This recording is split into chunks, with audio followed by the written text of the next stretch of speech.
আসুরি করে নিচ্ছি। হ্যাঁ, আর এই বন্ধুরা, এই আমার এই সাইড স্ট্যান্ডে পার্কিং মোডটা ছিল, এখনও আছে। এই পার্কিং মোডটা আপনি দেখতে পাচ্ছেন, আমি এই এমসিবিটা অন করছি। এটার মধ্যে 3টে পয়েন্ট আছে তো, হ্যাঁ। একটা সিঙ্গেল, এইদিকে ডবল আছে। হুম। তো এইদিকেও তাই আছে। এই যে এইটাই তো কভারে ঢুকে আছে, একটা সিঙ্গেল আছে আর দুটো ডবল আছে। এদিকে দুটো ডবল আছে, এইদিকে সিঙ্গেল আছে। হ্যাঁ। তো এই ডবলের দুটোর মধ্যে যে ওয়েট আপ হচ্ছে নিচের থেকে দেখা যাচ্ছে, এই যে এই লাল তারটা যেটা আছে এইটা আলাদা এই সাইডে আছে।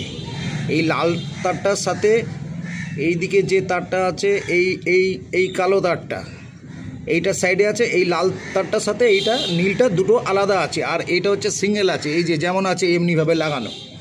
তো এই যে যেই প্রবলেমটা হচ্ছে, এই প্রবলেমটার জন্য এই দুটো তার যে এই এতটা ছিলে বার করে দিয়েছি। এই দুটোকে কি করতে হবে, এই দুটোকে একসঙ্গে টুইস্ট করে দাও, মানে শর্ট করে দাও। কোনো জাম্পারের দরকার নেই, এটা ফুল শর্ট হয়ে গেল।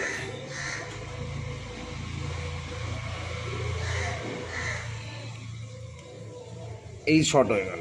এবার তুমি ব্ল্যাক টেপ করে দাও, করে দিয়ে তারপর নিজের ফাইনাল করে নাও। দেখো, স্টার্ট করো আর ধরে নাও, নত এগাবে গাড়ি।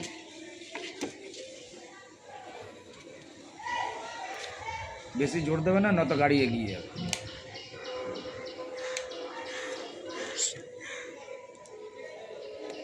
এই তো ওকে। আর এই প্রবলেমটা তাহলে থাকবে না।